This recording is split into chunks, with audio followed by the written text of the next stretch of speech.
যেখানে নবী মুহাম্মদ রাসূলুল্লাহর বিরুদ্ধে বলা হবে সেই মাহফিল থেকে উল্টো শোনা চলে যাবে। আর সেখানে কি পড়বেন? ওই একই জিনিসই পড়বেন। আমার সাথে আবার পড়েন, তওবা, আস্তাগফিরুল্লাহ, লা হাওলা ওয়ালা কুওয়াতা ইল্লা বিল্লাহিল আলিয়ুল আযীম। সবার আওয়াজকে আল্লাহ কবুল করুন, সবার তওবাকে আল্লাহ কবুল করুন, গীবত গিল্লা থেকে আল্লাহ সবাইকে হেফাজত রাখুন। উচ্চ স্বরে বলেন, নামাজ পড়তেই, রোজা রাখতেই, ধন সম্পদ থাকলে হজ করতেই, ধন সম্পদ থাকলে যাকাত দিতেই, কালমা শরীফ আদায় করতেই, পিতা মাতার খেদমত করতেই, বায়াতে রাসূল গ্রহণ করতেই, পুরুষ পুরুষের ভাবে পর্দা, মহিলা মহিলার ভাবে পর্দা মোতাবেক চলতেই, দরুদ শরীফ পড়তেই, কুরআন সুন্নাহ আর হুকুম আহকাম আছে না, এই মোতাবেক চলতেই, আল্লাহর সাথে প্রেম করতেই, সবার আওয়াজকে আল্লাহ কবুল করুন। কুরআন সুন্নাহ ভিত্তিক জীবন ব্যবস্থার মধ্য দিয়ে মুমিন মুসলমান হওয়ার তৌফিক আল্লাহ সবাইকে দান করুন। গীবত গিল্লা থেকে আল্লাহ সবাইকে মুক্ত রাখুন, হারাম কাজ থেকে আল্লাহ সবাইকে মুক্ত রাখুন। তাহলে চলুন, যেহেতু নামাজ পড়তেই হবে, নামাজ চলুন, আল্লাহ কোরআন শরীফে বলেছেন, বিসমিল্লাহির রহমানির রহিম, ইন্নাস সালাতা তানহা আনিল ফাহশাল মুনকার, ইন্নাস সালাতা তানহা, নিশ্চয় সালাত অর্থাৎ নামাজ পবিত্র করে দেয়, আনিল ফাহশাল মুনকার, দুনিয়ার যত বেফাহশা বদকারি, শয়তানি, বদমাইশি, গুমরাহি, দুনিয়ার যত মন্দ কাজ আছে, সমস্ত মন্দ কাজ থেকে নামাজ মানুষকে বিরত রাখে, দূরে সরিয়ে রাখে। قال رسول الله صلى الله عليه وسلم الصلاة معراج المؤمن, সালাত অর্থাৎ নামাজ মুমিনের সাথে আল্লাহর সাথে দিদার করিয়ে দেবেন, মিলন করিয়ে দেবেন। আল্লাহ রসুল মেরাজ করেছিলেন কয়বার? আরে বাবা, আঙ্গুল দেখায় রাখছি তো, কয়বার? এটা আমি আপনাদেরকে সহযোগিতা করতেছি না, খেয়াল করেন না মনে হয়। দেখেন কত বড় দয়াল নবী, কত বড় দয়াল রসুল। তিনি কে? নবী মুহাম্মদুর রাসূলুল্লাহ সাল্লাল্লাহু আলাইহি ওয়াসাল্লাম সশরীরে একবার মেরাজ করেছেন। আল্লাহর কাছ থেকে চেয়ে আমাদের জন্য দৈনিক 5 বার আল্লাহর সাথে মেরাজ করার সুব্যবস্থা করে দিয়েছেন। কিসের মাধ্যমে? সালাতের মাধ্যমে, নামাজের মাধ্যমে।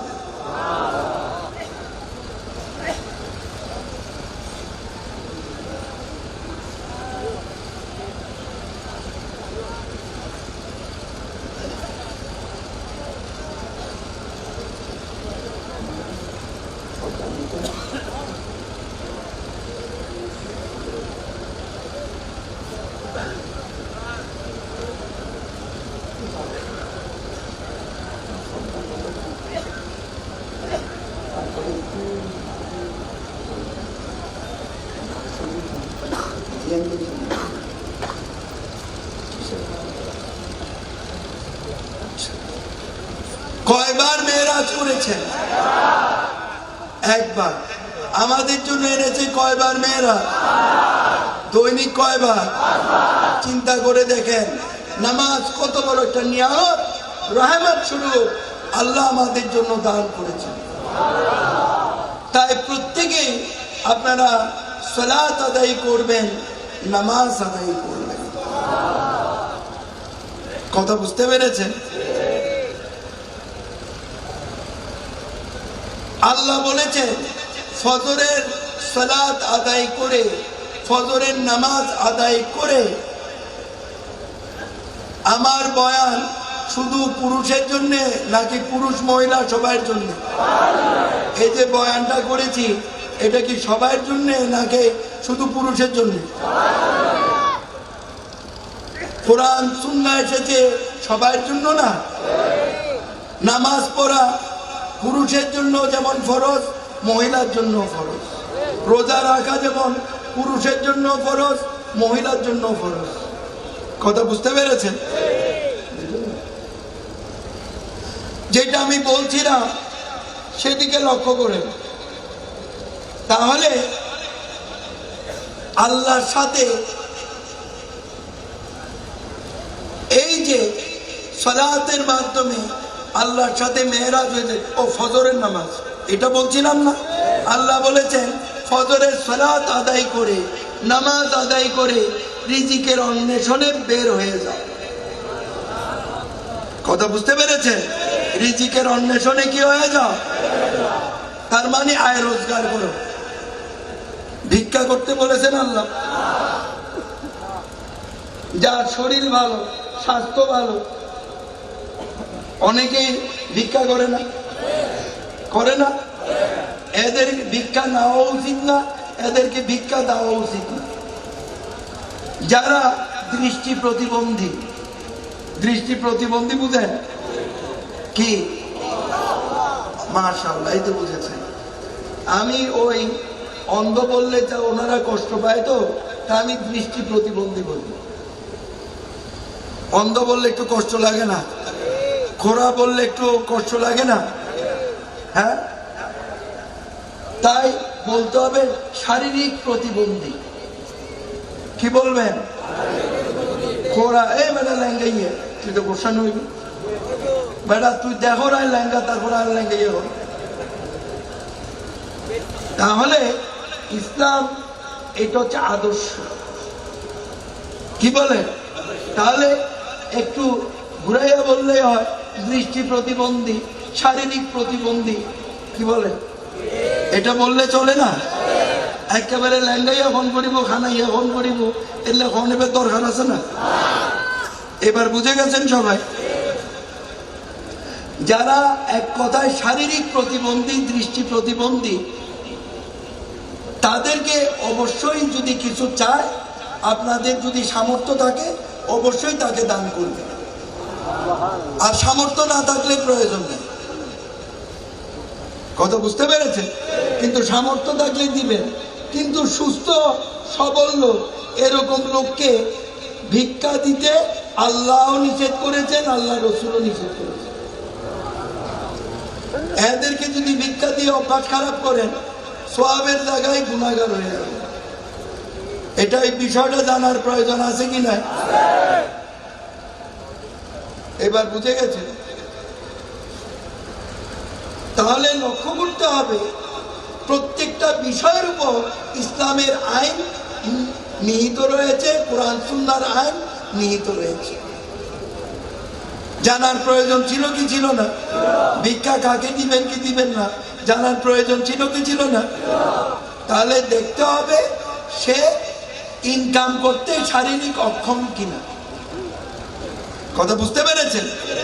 একেবারে এমন জয়ীব হয়ে গেছে, হাত পা সবই আছে, চোখও আছে, কিন্তু এমন জয়ীব বৃদ্ধ হয়ে গেছে তার দেখার কেউ নাই। সে যদি হাত পাতে অবশ্যই তার হাতে দিতে হবে। আর যার নাই সে বলবে যে বাবা মাফ করেন, আমার তো নাই, আমি আপনাকে কোথার থেকে দিব। আর যার আছে সে অবশ্যই তাকে দান করবে। এবার বুঝতে পেরেছেন সবাই? আচ্ছা, যেটা আমি বলছিলাম, তো রিজিকের অন্বেষণে বের হতে বলেছে। তো রিজিক দুই রকম না? কি বলেন? রিজিক কয় রকম? দুই রকম। হালাল রুজি, হারাম রুজি। হারাম রুজি গ্রহণ করা যাবে? উচ্চ স্বরে সবাই বলেন। হারাম রুজি গ্রহণ করা যাবে? যাবে না। কিন্তু হালাল রুজি গ্রহণ করা যাবে। এখন হারাম রুজি সম্পর্কে একটু বুঝাইতে হয় না বাবা? কি বলেন? সবাই উচ্চ স্বরে একটু জবাব দেবেন। কি বলেন? জবাবের মধ্যে কি আছে? সবাই বলেন কি আছে? শুনেন, মানুষ হত্যা করা কার কাজ? আরে বাবা, শয়তানের কাজ, শয়তানের কাজ। এখন যেগুলো জিজ্ঞেস করবো কাজ কাজ বলবেন শয়তানের কাজ। একটু বলতে পারবেন তো? একটু বললে সওয়াব হবে না গুনাহ হবে? এখন উচ্চ স্বরে বলেন, মানুষ হত্যা করা কার কাজ? আরো জোরে, আরো জোরে। শয়তানের কাজ। কেন জোরে বলতে বলেছি জানেন? কোন খুনি যদি আশেপাশে থাকে, আল্লাহর ভয় ঢুকে যেন এই খুন থেকে আল্লাহ তাকে বিরত করে দেন, এই হারাম কাজ থেকে আল্লাহ যেন তাকে বিরত করে দেন। কথা বুঝতে পেরেছেন? তাহলে মানুষ হত্যা করা কার কাজ? শয়তানের কাজ। চুরি করা, ডাকাতি করা, ছিনতাই করা, মানুষের ক্ষতি সাধন করা, এটা কার কাজ? একটু জোরে বলবেন, কার কাজ? শয়তানের কাজ। সুদ খাওয়া, ঘুষ খাওয়া, এতিমের হক, গরিবের হক গজব করা, কার কাজ? শয়তানের কাজ।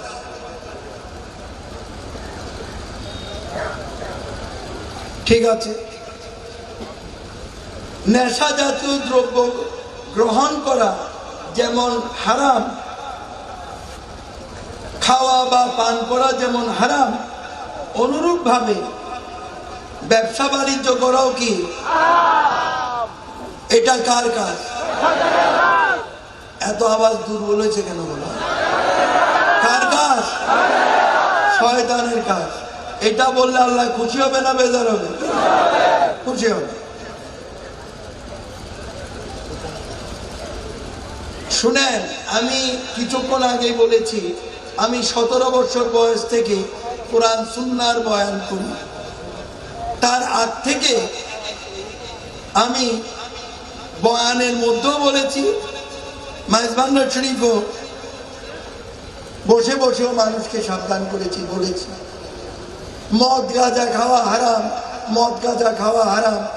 এই হারামের বিরুদ্ধে বলতে বলতে আমি এখন বৃদ্ধ হয়ে গেছি।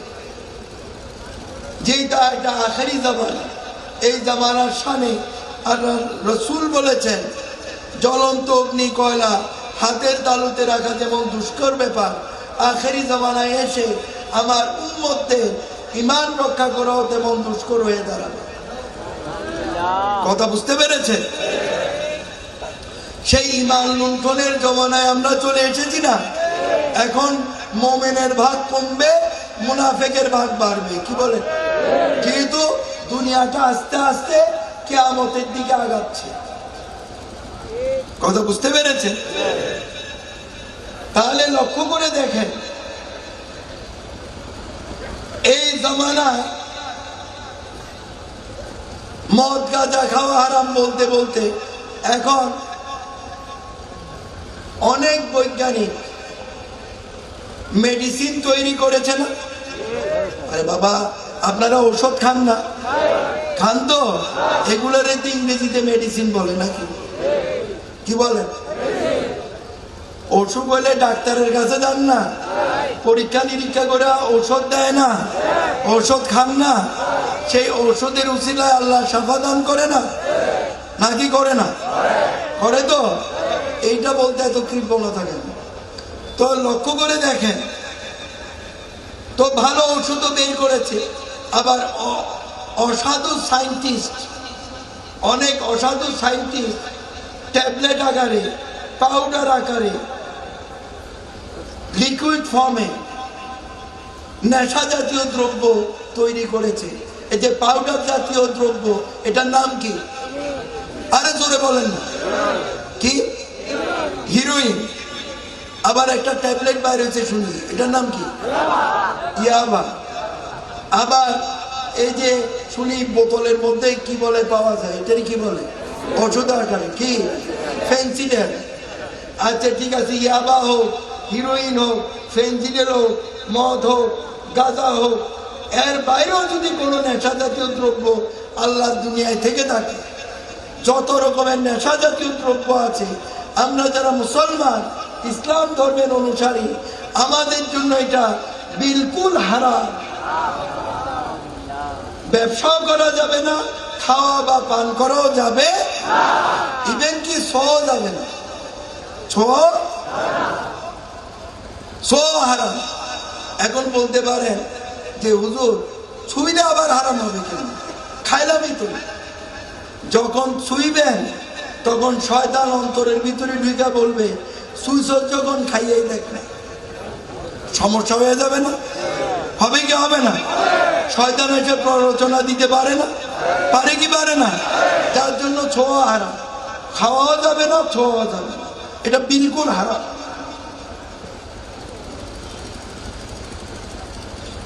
এই নেশা জাতীয় ব্যবসা করা, খাওয়া বা পান করা কার কাজ? উচ্চস্বরে বলেন কার কাজ? শয়তানের কাজ। জিনা করা কার কাজ? হ্যাঁ, শয়তানের কাজ।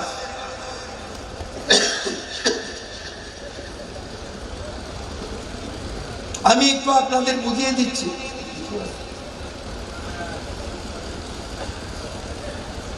আমি আপনাদের একটু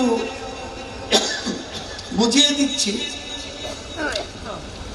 আপনাদেরও লজ্জা শরম আছে, আমারও আছে, কি বলেন? একটু পর্দা রেখে কথাটা বলতে হবে না? জ্ঞান দ্বারা, বিবেক দ্বারা, জ্ঞান বিবেক বুদ্ধি কে দিয়েছে? কে দিয়েছে? তাহলে এটা খাটাবেন। এই যে আমি বলবো এটা একটু খরচ করবেন, ঠিক আছে? তাহলে সবাই বুঝে যাবেন ইনশাআল্লাহ। কোন পুরুষ নিজের স্ত্রী ব্যতীত অন্য কোন মহিলার সাথে যদি দৈহিক বা অনৈতিক সম্পর্ক গড়ে তুলে, ওইটার নামই হচ্ছে জিনা। বলেন নাউজুবিল্লাহ। ওইটার নাম কি? আবার কোন মহিলা নিজের স্বামী ব্যতীত অন্য কোন পুরুষের সাথে দৈহিক বা অনৈতিক সম্পর্ক যদি গড়ে তুলে, সেইটার নামও হচ্ছে জিনা। নাউজুবিল্লাহ বলবেন না? এবার বুঝে গেছেন জিনা কাকে বলে? আরেকটা জিনার নাম হচ্ছে আইনুল জিনা। চোখে দেখে দেখে জিনা করা। রাস্তাঘাটে অনেক মহিলারা হাঁটে না? আরে কি আমি কি মিথ্যা বলছিলাম? বলেন হাঁটলে বলেন হাঁটে না, হাঁটলে বলেন হাঁটে না। আপনাদের এলাকায় হাঁটে না? বলেন হাঁটে। আবার আমাদের কন্যা সন্তানরা স্কুল কলেজ মাদ্রাসায় যায় না? যায় কি যায় না? শুধু যুবকদের দোষ দিয়ে লাভ নাই। সব বয়সের লোকের উপর, ঘাড়ের উপর শয়তান চাপতে পারে। কোন সময় কার ঘাড়ের উপর শয়তান চাপে কোনো ঠিক আছে? মাঝে মধ্যে আপনারা রাগ হয়ে বলেন না, এই বেটা তুই বুড়োই গিয়েছ গুই এনভাবে মাইফর মিকে চাই রইস, জিন্দগির মধ্যে মনত মাইফর তুই ন দেখস। বলেন কি বলেন না বাবা? রাগ হন না? এই বুড়া হালে তোর বিমুতি নাই। বলেন কি বলেন না? তাহলে স্কুল কলেজ বা রাস্তাঘাটে মহিলারা চলার সময় যদি বিচ্ছিরি কথা বলা হয়, অশ্রাব্য ভাষায় কথা বলা হয়, অশ্রাব্য বাক্য বিনিময় করা হয়, জিনার নজরে তাকিয়ে তাকিয়ে বিভিন্ন কিছু কল্পনা করা হয়, এইটার নামই হচ্ছে আইনুল জিনা। জিনা করা যে গুনাহ, সরাসরি আইনুল জিনা করা একই সমান গুনাহ। কথা বুঝতে পেরেছেন? এই আইনুল জিনার বিরুদ্ধে আল্লাহও বলেছেন, 1400 বছর পূর্বে আল্লাহ রসুলও বলেছেন। এখন ইফটিজিং কইতে খুব ভালো লাগে ইংরেজি শব্দ, এর আগে তো আল্লাহ রসুলে বলে গেছেন। ইফটিজিং শুনতে বড় মজা লাগে। এতদিন পর্যন্ত আলেমরা যে বলে আসছে, আমরা যে বলে আসছি, কানে যাচ্ছে না? যেতে হবে কি হবে না? শুনতে হবে কি হবে না? সাবধান হইতে কি হবে না? খালি ইংরেজি শব্দ একটা ব্যবহার করলে হয়ে গেল?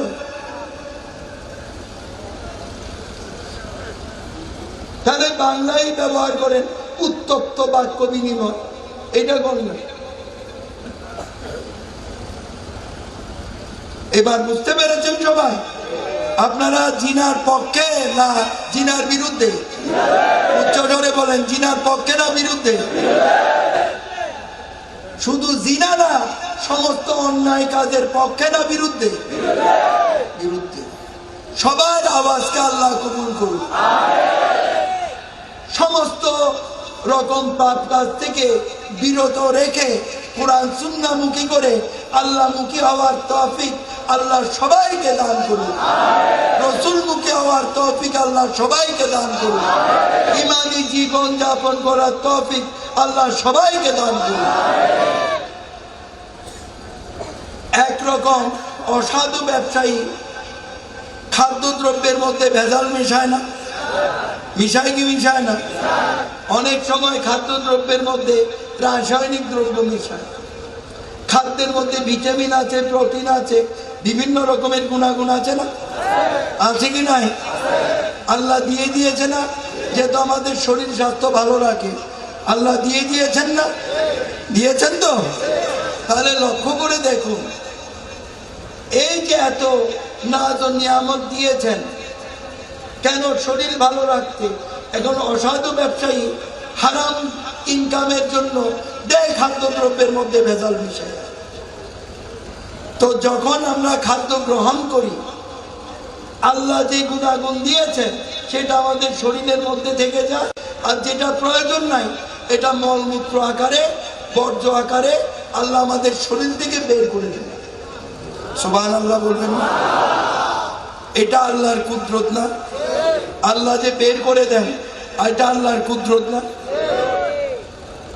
বের করে দেন আর ভালো জিনিস রাখেন। কিন্তু ওই যে রাসায়নিক দ্রব্য, সেটা মানুষের শরীরের মধ্যে থেকে যায়।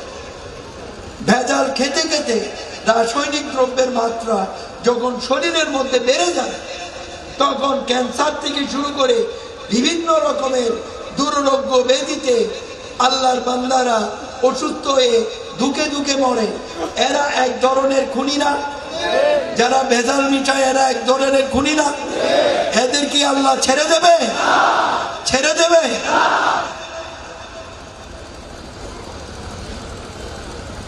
যারা ভেজাল মেলায় তারা কি? উচ্চ স্বরে বলেন, তারা কি? শয়তান। শয়তান তারা কি? কিন্তু মানবরূপী শয়তান। লক্ষ্য করে দেখেন, অনেক বেঈমান, নাফরমান, বেয়াদব আছে, বাপ মার উপর অত্যাচার করে। এরকম আছে না? আছে না? বাপ মার উপর অত্যাচার করে, বাপ মাকে ভালোভাবে খেতে দেয় না, নিজের বউ বাচ্চার কাজ করায় বাপ মাকে দিয়ে। এরকম বেয়াদব বেনসিব আছে না? আছে না? বাপ মাকে বোঝা মনে করে বাড়ি থেকে বের করে দেয়। এরকম বেয়াদব বেনসিব আছে না? এগুলা করা কার কাজ? উচ্চ স্বরে বলেন, কার কাজ? শয়তানের। শুনেন, একটু বুঝিয়ে দে, বাপ মার সেবা ইবাদত। বাপ মার সেবা করা কি? উচ্চ স্বরে সবাই বলেন।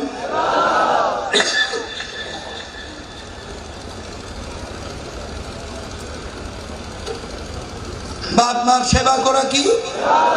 ইবাদত। এখানে স্বীকার করার কোনো প্রয়োজন নাই। যার দ্বারাই ভুলটা হয়েছে, ওই ব্যক্তি বাড়িতে গিয়ে বাপ মার কাছে গিয়ে ক্ষমা চাইবে। ও বাপ মা, আজকে কোরআন সুন্নাহর বয়ানে গিয়ে আমি শুনেছি বাপ মার সেবা করা, খেদমত করা ইবাদত। ও বাপ মা, আমি অন্যায় করেছি, আমাকে ক্ষমা করে দিন। পায়ে ধরে ধরে ক্ষমা চাইবেন। দেখবেন দেখবেন বাপ মার অন্তর অনেক বড়, আপনাকে ক্ষমা করে দেবে।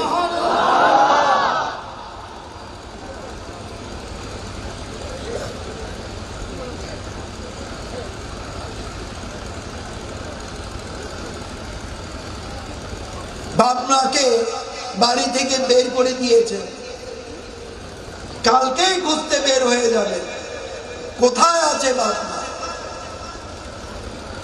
কালকেই খুঁজতে বের হয়ে যাবে। খুঁজে বের করে পায়ে ধরে ক্ষমা চেয়ে সসম্মানে বাড়িতে বাপ মাকে ফিরিয়ে আনবেন। দেখবেন বাপ মার অন্তর অনেক বড়, নামাজ পড়ে আল্লাহর দরবারে দোয়া করবে, আমার সন্তানকে আল্লাহ তুমি মাফ করে দাও। এখন অনেকের ভিতরে অনুশোচন এসেছে, বাপ মা তো পৃথিবী থেকে বিদায় নিয়েছে, বাপ মার সাথে তো বিয়াদবি করেছিলাম, এখন কি হবে? বাপ মা তো বেঁচে নেই, এখন কি হবে? বাপ মার মৃত্যুবার্ষিকীতে যদি সামর্থ্য থাকে আলেম রেখে, আলেম ডেকে এনে ওয়াজ মাহফিল করান, নাহলে কোরআন খতম দেন, দরুদ মিলাদ পড়ান, ফকির মিসকিন খাইয়ে দেন, নিজে নফল নামাজ বেশি বেশি নফল ইবাদত করে আল্লাহর কাছে ক্ষমা চান। আল্লাহ ইচ্ছা করলে ক্ষমা করে দিতেও পারে। কিন্তু গরিব, সামর্থ্য নাই, বাপ মাও নাই,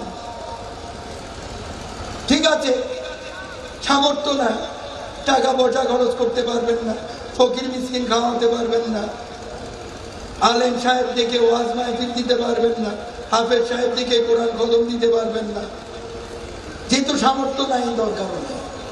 নফল নামাজ পড়ে পড়ে বেশি বেশি দরুদ পড়ে আল্লাহর জিকির করে আল্লাহর কাছে ক্ষমা চাইবেন। আল্লাহ ইচ্ছা করলে ক্ষমা করে দিতেও পারে। কথা বুঝতে পেরেছেন? সুতরাং বাপ মাকে সম্মান করতে হবে, বাপ মাকে খেদমত করতে হবে, বাপ মার সাথে বেয়াদবি চলবে, বাপ মাকে কথায় কথায় ধমক দেওয়া চলবে। সবার আওয়াজকে আল্লাহ কবুল করুন, বাপ মার খেদমত করার তৌফিক দান করুন। যাদের বাপ মা চলে গেছে তাদের জন্য দোয়া করার তৌফিক দান করুন। সবার আমিনকে আল্লাহ কবুল করুন।